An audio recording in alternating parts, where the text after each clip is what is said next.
Il y a une lecture qu'on peut faire, c'est dans Osée, chapitre 2, versets 16 et 17. C'est pourquoi, voici, je veux l'attirer et la conduire au désert, et je parlerai à son cœur. Là, je lui donnerai ses vignes et la vallée d'Achor comme une porte d'espérance, et là, elle chantera comme au temps de sa jeunesse et comme au jour où elle remonta du pays d'Égypte. Il y a ici un très beau verset qui nous fait comprendre que les personnes que nous sommes, les tentes provisoires que nous habitons, le pèlerinage que nous faisons, eh bien, effectivement, est invité à venir au désert. Le Seigneur dit, je l'attirerai au désert. Alors, n'ayez pas peur de ce mot. Souvent, on l'associe à l'épreuve, à la maladie, aux difficultés.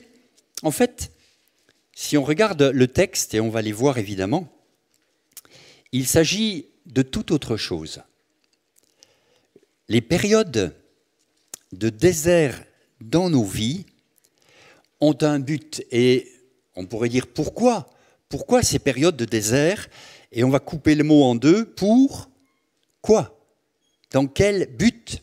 Qu'est-ce que Dieu a comme pensée quand il nous attire au désert ? Il faut comprendre que Dieu est au contrôle de tout ça et veut nous apprendre des choses. Alors, qu'est-ce que le désert ? C'est un endroit absolument défavorable. Sur le plan de la nature, rien ne pousse. Il fait très chaud la journée, d'ailleurs il fait très froid la nuit, l'air est très sec, rien ne pousse. Et Dieu dit, je vais t'attirer au désert. Parce que pour Dieu, c'est un endroit favorable. C'est un endroit où le texte nous dit, je vais parler à ton cœur. Tiens. C'est très positif dans la pensée divine. Je vais t'attirer au désert et je vais parler à ton cœur. Si on regarde dans la Bible, il y a plus de 16 déserts géographiques dans l'Écriture. Et il y en a, ça commence dans Genèse et ça finit dans l'Apocalypse. Il y a des passages au désert, souvent. Le premier, c'est Agar qui, se sauvant des mauvais traitements de Sarah, sa maîtresse, va s'égarer dans le désert. Genèse 16, 7. Et puis le dernier, c'est dans l'Apocalypse, au chapitre 17, verset 3. L'Esprit transporte l'apôtre Jean dans le désert pour lui montrer une vision. Alors, le désert occupe une grande place dans ce que Dieu veut faire avec les hommes. Et nombreux sont les personnages bibliques qui sont passés par le désert. Joseph, Moïse, Josué, le peuple d'Israël, évidemment, David, la Sunamite, Élie, Jean-Baptiste, Jésus, on le sait, les disciples, l'apôtre Paul, on l'oublie aussi, entre sa conversion sur le chemin de Damas et puis le début de son ministère, il a passé 3 ans dans le désert d'Arabie. Alors, tous ceux qui sont allés dans le désert géographiquement, s'ils sont allés au Sahara ou ailleurs, disent que c'est un endroit absolument spécial. C'est très beau, mais on perd tous ses repères, toutes ses références. Et est-ce que c'est pour ça que Dieu dit, il faut venir dans ce lieu, et là je parlerai à ton cœur. Alors, je ne vais pas vous faire prendre un billet pour le prochain vol pour le Sahara, mais je pense qu'il y a dans la pensée de Dieu quelque chose qui est important. Je veux t'attirer au désert pour pouvoir parler à ton cœur. Je voudrais d'abord, avant d'aller plus loin, clarifier quelques notions, parce qu'on a la tête pleine de d'a priori à ce sujet. Quand on regarde le passage au désert du peuple d'Israël à la sortie d'Égypte, ils ne sont pas conduits au désert à cause du péché. Ce n'est pas un désert punition, c'est un désert formation. Et si tu traverses une période de désert, loin de moi la pensée, comme les amis de Job l'ont fait avec Job, de dire « tu as péché, c'est pour ça que tu es dans le désert ». Non, Dieu dit « je t'attirerai au désert afin de parler à ton cœur ». Donc, ce n'est pas un désert punition, c'est un désert formation. C'est aussi pas parce que tu manques de foi, parce que le peuple d'Israël sortant d'Égypte, eh bien, il a été conduit au désert et il a appris justement à marcher par la foi. Et le désert est une étape normale dans la vie du chrétien. Et on y est conduit par le Seigneur. Même Jésus n'échappe pas à cette vérité.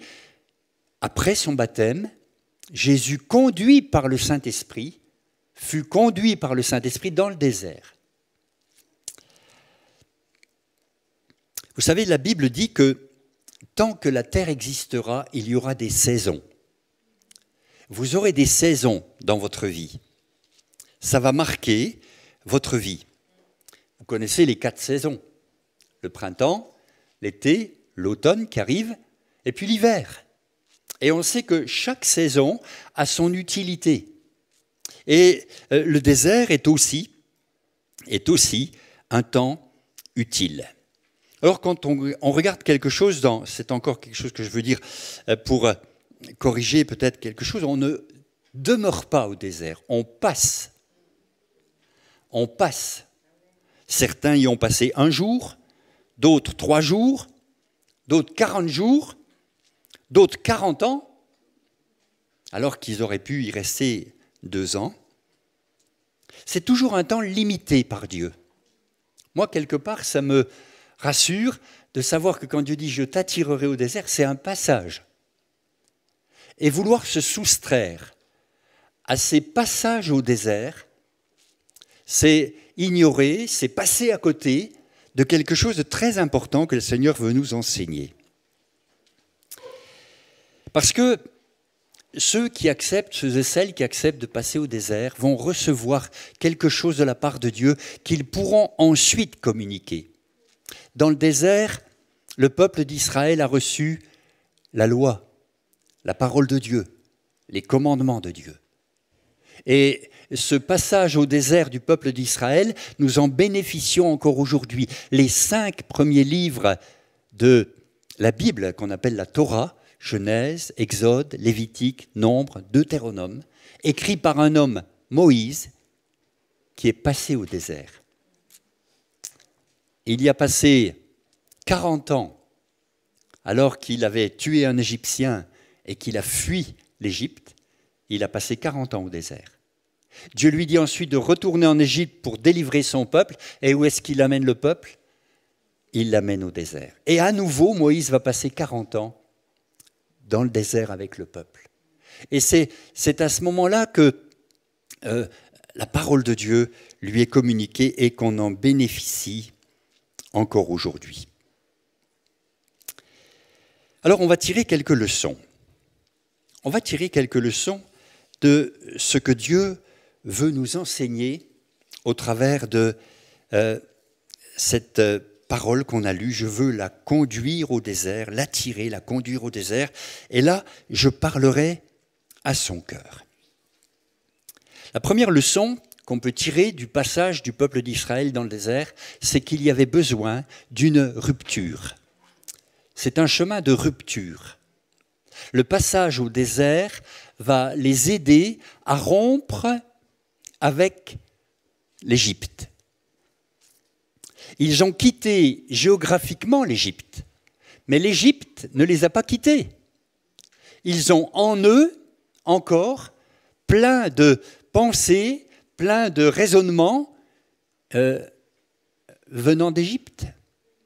Et le désert va faire en sorte que ce peuple connaisse une rupture d'avec l'ancien monde.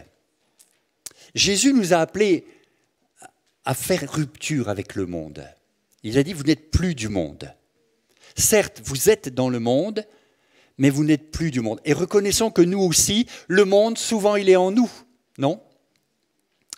On réagit comme le monde, on pense comme le monde, et on a besoin de cette rupture dans nos schémas de pensée, dans nos valeurs, dans l'échelle de nos priorités, dans nos rapports, dans nos relations. Dieu est toujours le Dieu des ruptures. Et quand il nous dit de nous éloigner quelque chose, c'est pour nous faire découvrir quelque chose de mieux. Et ça, c'est important. N'ayez aucune crainte à ce que Dieu vous dise, on va couper tout ça, parce qu'il y a mieux qui vous attend. C'est important. La deuxième leçon qu'ils apprendront dans leur passage au désert, c'est qu'ils vont apprendre la présence de Dieu. Ils vont apprendre à pratiquer la présence de Dieu. Le désert n'est pas un lieu où Dieu est absent. Il n'y a pas de texte plus important que celui-là où Dieu est présent. Il y a une nuée la nuit qui les éclaire, une nuée le jour qui les protège de la chaleur, cette nuée qui les conduit, la présence permanente de Dieu. Et quand Dieu dit « je t'attirerai au désert et je parlerai à ton cœur », il nous invite finalement à venir dans sa présence, pratiquer la présence de Dieu. C'est quelque chose de tellement important. Et la présence de Dieu, ça ne se vit pas le dimanche matin seulement, hein. Ça se vit toute la semaine, ça se vit tous les jours. Vous savez, ce n'est pas le Paris-Dakar, où Dieu dirait, bon, le départ est là, voilà une carte, voilà une boussole, et puis rendez-vous en Canaan. Non, Dieu vient avec toi dans le désert, Dieu est là, et tu vas apprendre à découvrir, à vivre sa présence. C'est un chemin où je rencontre Dieu. Et dans une société qui va tellement vite, qui pousse tellement les gens à ne plus réfléchir, mais à foncer, tête baissée. Moi, je crois que ce texte vient à contre-courant complètement pour nous dire « Stop, arrête, viens dans ma présence, viens, on va se parler, viens, je veux t'instruire, viens, je veux te délivrer de tes faux schémas de pensée et je veux vraiment t'apporter quelque chose. » Troisième leçon, c'est un lieu où Dieu parle. Je parlerai à son cœur. Et on va donc au désert pour écouter la parole de Dieu. On prend sa Bible sous le bras et on ferme toutes les portes nécessaires et on est là dans la présence de Dieu devant sa parole. Savoir prendre le temps d'écouter la voix de Dieu, de se laisser renouveler dans notre vision de Dieu et de savoir attendre. Alors le grand problème, c'est qu'on ne sait pas trop attendre. Quand ils attendaient que Moïse redescende de la montagne, ça a duré quand même 40 jours. Ils ont finalement dit à Aaron, écoute, on ne sait pas où il est parti celui-là, mais toi, fais-nous un Dieu et qui nous conduise. Et Aaron a été pris dans le piège et ils ont fabriqué ce qui ressemblait à une divinité d'Égypte qui s'appelait Apis, qui était un bœuf. Et eux, ils ont sorti un veau d'or et dit, Israël, voici ton Dieu qui t'a fait sortir du pays d'Égypte. Et vous savez, en nous, en chacun de nous, il y a un Moïse qui est prêt à aller écouter Dieu, et puis il y a un Aaron qui est prêt à fabriquer n'importe quelle idole pour pouvoir visualiser quelque chose et ne pas marcher par la foi, mais par la vue. Alors, au désert, l'exigence d'écouter, de se laisser transformer par la parole, va mettre à l'épreuve votre patience. Et quand Dieu parle, et Dieu promet de parler, je l'attirerai, je la conduirai au désert, là je parlerai à son cœur. Ne soyez pas impatients. Le Seigneur a parlé à Moïse sur la montagne. Au bout de 40 jours, quand il est redescendu, il a vu les dégâts de l'idolâtrie. Il est remonté encore 40 jours, chercher un autre exemplaire de la loi et intercéder pour le peuple qui s'était fourvoyé. Mais Dieu parle, Dieu parle. Quelle patience il a eue avec le peuple d'Israël. Quelle patience il a eue pour leur donner sa parole et pardonner leur idolâtrie. Quatrième leçon, le passage au désert, c'est aussi le chemin des questions, le temps des questions. On trouve 757 fois, c'est beaucoup, hein, le mot « pourquoi » dans la parole de Dieu. Dieu n'est pas contre les questions, mais il est contre les murmures. Ce n'est pas tout à fait pareil. Et dans le passage au désert du peuple d'Israël, on s'aperçoit qu'il y a des étapes différentes. Il y a, depuis la sortie d'Égypte jusqu'au Sinaï, il y a le temps au Sinaï où Dieu parle à son peuple, et puis il y a du Sinaï jusqu'à Canaan. Et si vous faites bien attention, entre la sortie d'Égypte et le Sinaï, Dieu tolère les murmures parce que le peuple en est au début de sa marche. Pourquoi est-ce que tu nous as amenés ici? L'eau n'est pas bonne à boire. Comment est-ce qu'on va manger? Etc. Vous avez des tas de questions. Et Dieu patiente, Dieu donne des solutions. À Mara, Dieu indique à Moïse un bois, il le jette dans l'eau et l'eau devient buvable. Il y a comme la patience de Dieu qui supporte toutes ces questions. Et puis au Sinaï, Dieu parle et Dieu donne sa parole. Et après, du Sinaï à Canaan, tous les murmures sont jugés sévèrement. Ils murmurent pour tout, ils râlent pour tout, et on voit chaque fois que Dieu va ne pas tolérer ces murmures. Alors il y a un temps de questions, mais il ne faut pas basculer dans le murmure. Vous faites la différence ? On peut se poser des questions sur la façon dont Dieu nous conduit, là où il nous conduit, comment il nous conduit, pourquoi il nous conduit. On peut se poser toutes ces questions, mais il y a une chose qui est importante, c'est qu'on peut toujours lui faire confiance.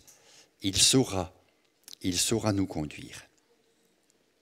Cinquième leçon, il faut le savoir, et on le voit dans plusieurs textes où des hommes de Dieu sont passés dans le désert.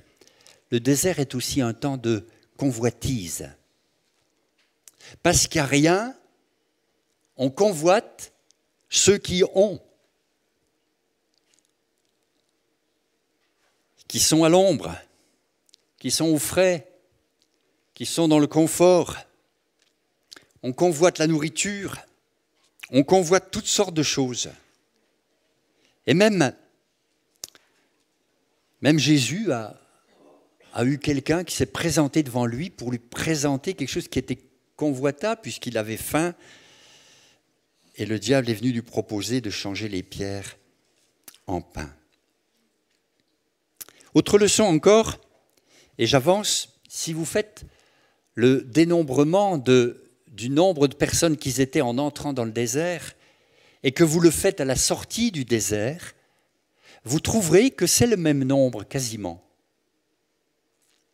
Il y a des renseignements dans le livre des nombres, nombre 1, 46, et puis nombre 26, 51, 625 550 quand ils entrent, 624 730 quand ils sortent.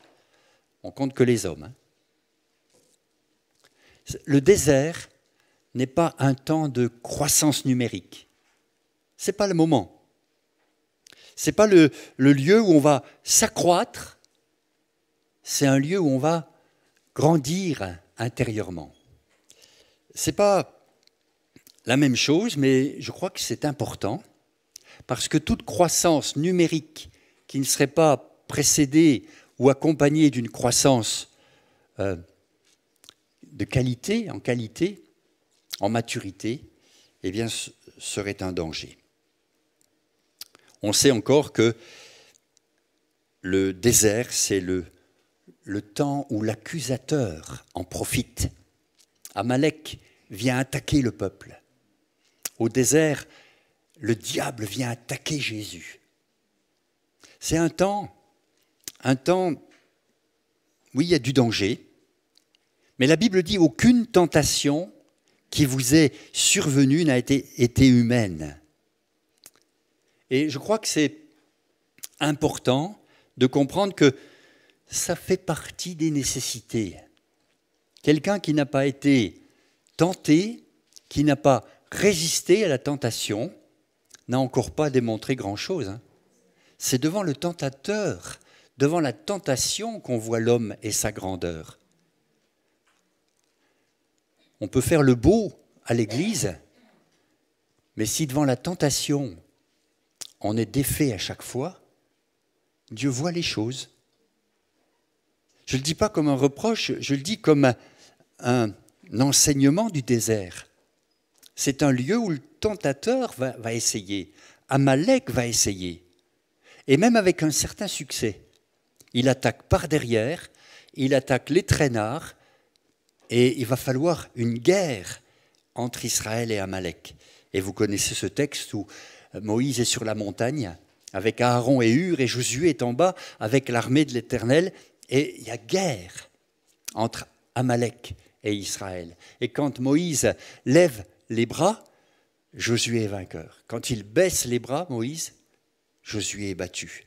On voit tout ça, et ce serait trop long à retenir, mais je veux juste vous prévenir que le passage au désert, c'est un moment où le tentateur va essayer.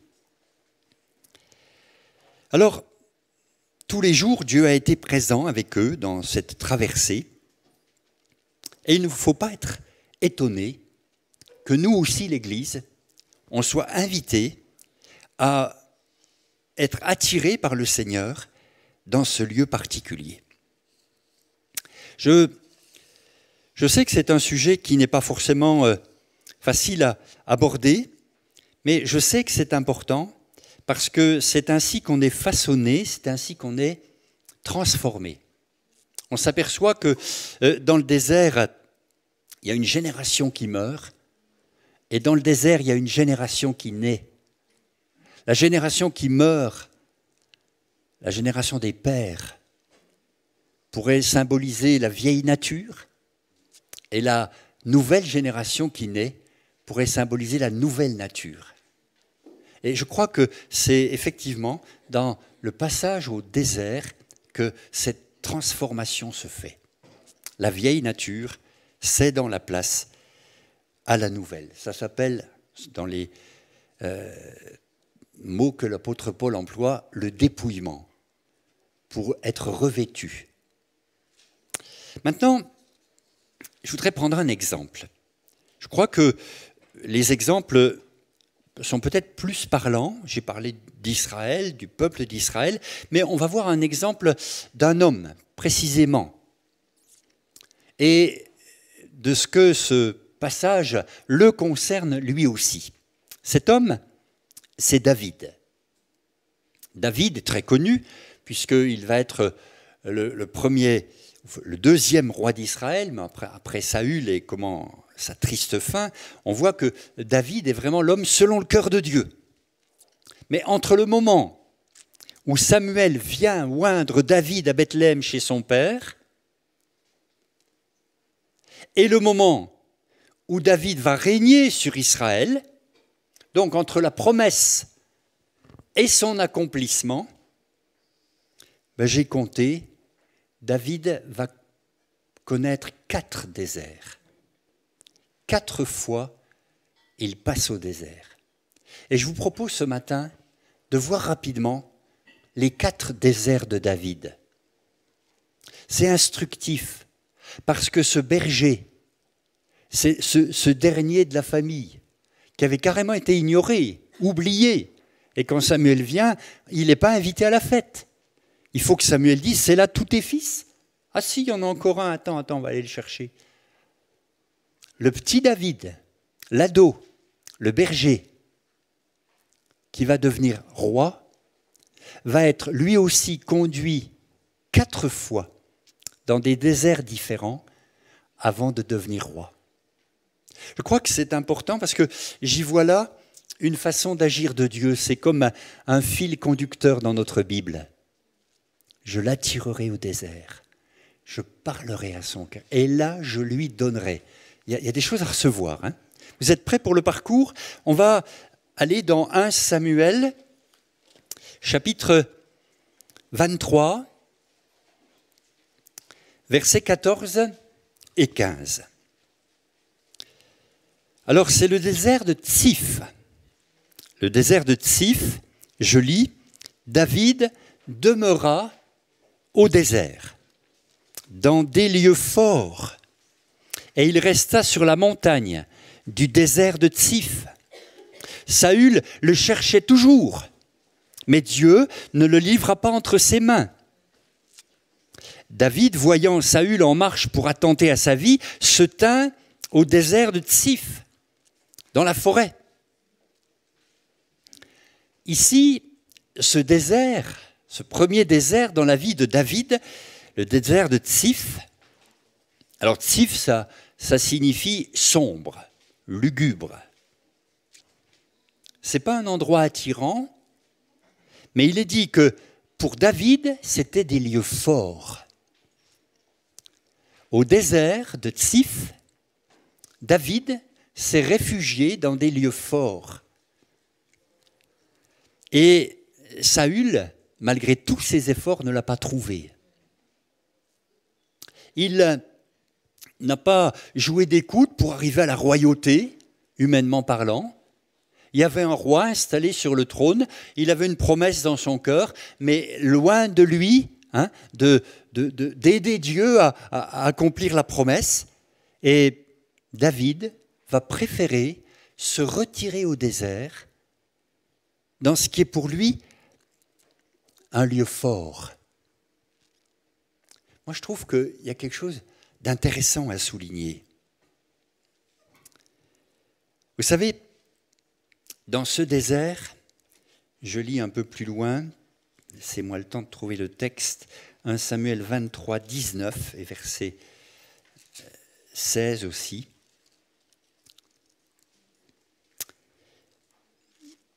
Verset 16, « Ce fut alors que Jonathan, fils de Saül, se leva et alla vers David dans la forêt. Il fortifia sa confiance en Dieu et lui dit, « Ne crains rien, car la main de Saül, mon père, ne t'atteindra pas. » Et verset 19, les Siphiens, les gens qui habitaient cet endroit, montèrent auprès de Saül à Gibéa et dirent, « David n'est-il pas caché parmi nous dans les lieux forts, dans la forêt, sur la colline de Aquila, qui est au midi du désert? Descends donc au roi, puisque c'est là tout le désir de ton âme, et à nous de le livrer entre les mains du roi. » Dans ce désert, David va voir qui est avec lui et qui n'est pas avec lui. Et là, vous savez, ça fait du tri le désert. Et Jonathan va révéler son attachement à David en venant le trouver et en lui disant, la promesse que tu as reçue, elle s'accomplira. Les autres autour, et ils étaient plus nombreux, ont dit au roi Saül, tu veux l'attraper? Nous, on va t'aider. C'est pas facile ce genre de désert. Quand vous ne pouvez même pas compter sur ceux qui devraient vous protéger et qu'ils vous trahissent. David a traversé tout ça. C'est des moments de désert qu'il traverse. Mais il y en a un qui brille par son attachement à David, c'est Jonathan, qui vient l'encourager dans sa confiance en Dieu. Deuxième désert. dans la vie de David avant qu'il ne devienne roi. On reste au même chapitre, 1 Samuel 23, maintenant au verset 24. Il a dû évidemment fuir le désert de Tsif, puisqu'on allait l'attraper, et il va dans un deuxième désert, le désert de Maon. Verset 23, on est dans 1 Samuel 23, verset 24, pardon. Ils se levèrent et allèrent à Tsif avant Saül. David et ses gens étaient partis au désert de Maon, dans la plaine, au midi du désert. Verset 25, Saül partit avec ses gens à la recherche de David, et on l'en informa, et David descendit le rocher et resta dans le désert de Maon. Saül, l'ayant appris, poursuivit David au désert de Maon. Saül marchait d'un côté de la montagne et David avec ses gens de l'autre côté de la montagne. J'ai envie de dire, ça chauffe pour lui. David fuyait précipitamment pour échapper à Saül. Mais déjà, Saül et ses gens entouraient David et les siens pour s'emparer d'eux. Lorsqu'un messager vint dire à Saül « Hâte-toi de venir, les Philistins ont fait invasion dans le pays », Saül cessa de poursuivre David et il s'en retourna pour aller à la rencontre des Philistins. Dans le désert de Maon, on retrouve David en train de fuir et alors qu'il est quasiment attrapé, que Saül et ses gens entourent David et ses gens, une nouvelle arrive. Vite, vite, faut venir, les Philistins viennent de faire une incursion, viens vite. Et Saül doit arrêter sa poursuite, et ainsi David est délivré. Au désert, David apprend la délivrance de la part de Dieu. Humainement parlant, c'était cuit, c'était fini. Mais Dieu n'avait pas dit son dernier mot. Et des fois dans le désert, tu auras l'impression que tout est cuit. Je n'ai pas d'autres mots qui me viennent. Tout est perdu, quoi. Mais Dieu n'a pas dit son dernier mot. Tu feras l'expérience d'une délivrance venant de Dieu. Ce ne sera pas l'assistante sociale qui t'apportera le secours, ce ne sera pas le banquier, ce ne sera pas ta famille, ce sera Dieu. Ce sera Dieu qui te délivrera. Vous savez, il y a un lieu, c'est là, à Mache-les-Côtes, qui signifie rocher des séparations ou encore rocher des adoucissements dans ce désert de Maon. Il y a un rocher dans le désert, ce rocher qui les suivait et qui leur donnait de l'eau. Je parle du peuple d'Israël. Ce rocher, c'est Christ. Et dans le désert, on peut toujours compter sur la présence de Christ, qui nous délivre de tous nos ennemis. Il y a quelque chose d'important à comprendre, et David va comprendre que son salut, il le doit à Dieu.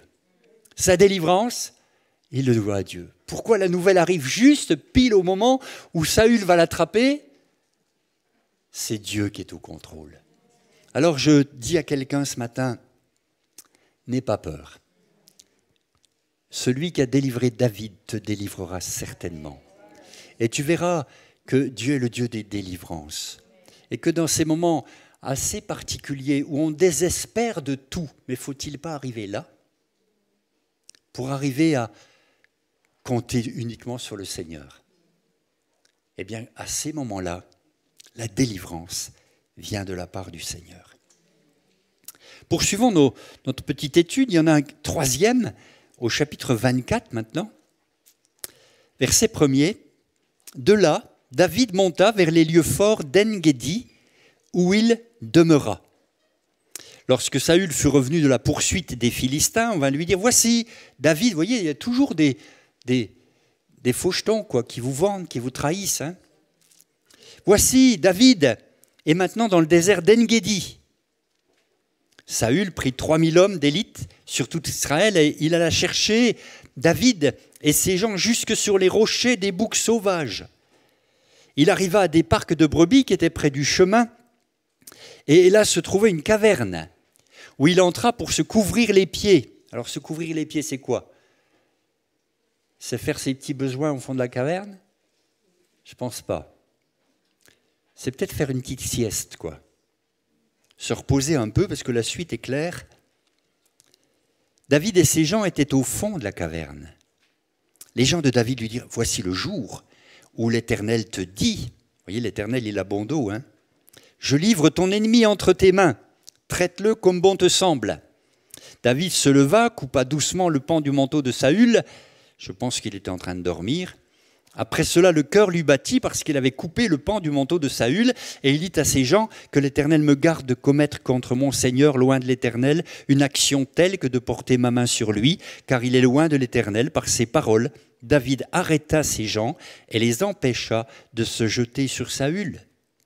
Puis Saül se leva pour sortir de la caverne et continua son chemin. Après cela, David se leva et sortit de la caverne. Il se mit alors à crier après Saül, « Ô roi, mon Seigneur !» Saül regarda derrière lui et David s'inclina le visage contre terre et se prosterna. Et puis vous connaissez la suite. Qu'est-ce qui se passe ici? Quel est ce drôle de désert d'En-Gedi? C'est le désert où tu as l'occasion de te faire justice toi-même. Ah, c'est trop rêvé. D'ailleurs, il y aura toujours des prophètes, entre guillemets, qui te diront, mais tu vois, c'est l'Éternel qui te le livre entre tes mains. Vas-y, coupe-lui la tête, c'est fini. Et David attend que Dieu lui fasse justice. D'ailleurs, ce test de la vie sauve accordé à Saül, il va le passer 2 fois. Comme si ça ne suffisait pas d'une fois, il va le repasser dans 1 Samuel 26, verset 9. En-Gedi, ou encore Hatsatson Tamar, signifie la taille d'un palmier. Vous savez que le vigneron est l'image de ce travail du vigneron qui coupe, qui taille pour qu'il y ait plus de fruits. Ça a été repris par Jésus dans l'Évangile. Je crois que c'est un travail nécessaire. Si on avait été à la place de David, je ne sais pas ce qu'on aurait fait, mais on aurait dit « Oh, merci Seigneur, hein, tu me le livres pendant sa sieste, j'ai plus qu'à le transpercer, c'est fini. » Il ne le fait pas. Il ne se fait pas justice lui-même. On est là, frères et sœurs, à un niveau de maturité spirituelle important, que le Seigneur veut aussi nous apprendre. C'est lui qui nous délivre et c'est lui qui nous fera justice. On est justifié par le Seigneur et le texte nous le rappelait devant la Sainte Seine tout à l'heure. Mais combien de fois on se fait justice soi-même? À En-Gedi, David apprend le temps de Dieu, apprend la patience de Dieu, apprend qu'il y a un temps pour tout et c'est Dieu qui est le maître des horloges. Vous voyez, ces 3 premiers déserts, Tsif, Maon et En-Gedi, se situent dans le grand désert de Juda. Si vous regardez la carte, c'est au sud du pays d'Israël. Et Juda signifie louange. Louange. Intéressant. Le désert de Juda. Et puis enfin, le 4e et dernier désert, c'est le désert de Paran. 1 Samuel 25, je lis verset 1er et suivant. Samuel mourut. Tout Israël s'étant assemblé le pleura, et on l'enterra dans sa demeure à Rama. Ce fut alors que David se leva et descendit au désert de Paran. Il y avait à Maon un homme riche, possédant des biens à Carmel. Il avait 3000 brebis, 1000 chèvres. Il se trouvait à Carmel pour la tonte de ses brebis. Le nom de cet homme était Nabal et sa femme s'appelait Abigaïl. C'était une femme de bon sens et belle de figure, mais l'homme était dur et méchant dans ses actions. Il descendait de Caleb. David apprit au désert que Nabal tondait ses brebis. 2 choses. Samuel meurt. Mettez-vous à la place de David, qui a été oint par le prophète Samuel à Bethléem il y a des années. Et c'est un peu comme son mentor, c'est un peu comme son référent. Et quand on le voit d'ailleurs dans certains textes, il va trouver Samuel. Vous voyez, qu'est-ce qui m'arrive? Qu'est-ce qui se passe? C'est auprès de Samuel qu'il vient trouver conseil. Et puis un jour, Samuel mourut. Vous savez, quand quelqu'un qui vous est cher s'en va, c'est un désert. Hein. Mais il y a quelque chose à apprendre. Tant qu'on a un mentor, tant qu'on a un conseiller, un appui, c'est confortable de vivre à son ombre. Mais c'est beaucoup plus... Enfin, c'est autre chose quand Dieu enlève l'appui, Dieu enlève votre Samuel, et vous dit, bon maintenant, tu vas marcher tout seul. Alors, il y a un temps de deuil, tout Israël s'assemble et pleure Samuel, on l'enterre dans sa demeure à Rama, et ensuite David se réfugie encore une fois au désert de Paran. Je pense qu'il y a fait le deuil de Samuel dans son cœur. Et il a compris que le temps du mentorat était fini et que maintenant, il allait marcher avec le Seigneur. Et là, deuxième chose que je voudrais dire, c'est qu'au désert de Paran, il apprend que Nabal est en train de tondre ses brebis. Alors c'était significatif d'une grande fête en ce temps-là, puisque la laine était une source de revenus confortable. Et il envoie auprès de Nabal quelques-uns de ces jeunes gens pour dire, bon, ben écoute, tout ton troupeau, pendant qu'il broutait, nous on l'a gardé. Il n'y a eu aucune perte. S'il te plaît, donne-nous quelques petits pains, puis quelques petites choses à manger. Et au désert, il apprend que Nabal renvoie ces jeunes gens et puis le traite de noms qui sont pas dignes de David. C'est le désert de l'ingratitude. L'ingratitude des gens. Vous leur faites du bien et en retour, vous recevez du mal. Pas évident comme désert, hein?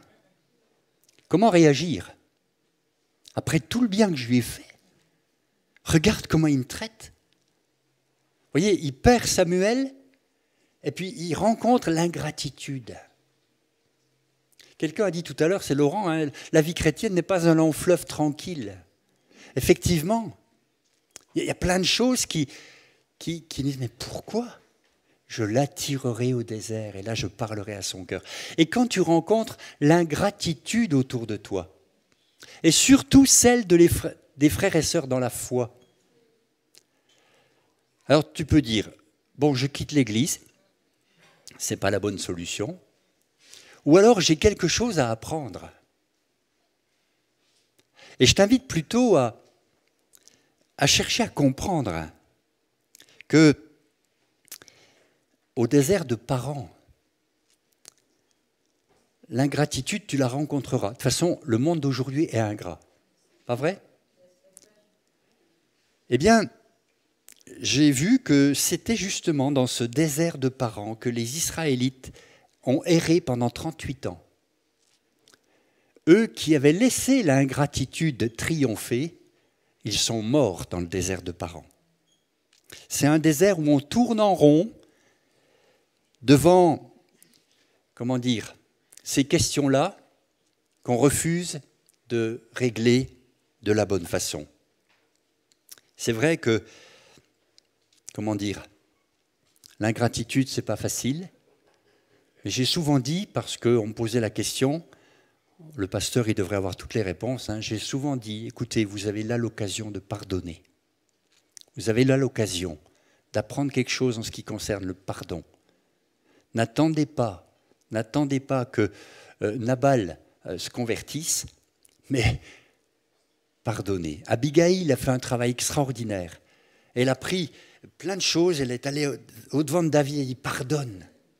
pardonne. Et Abigail a empêché David de répandre du sang inutilement. Je trouve ça très beau comme leçon, apprise au désert.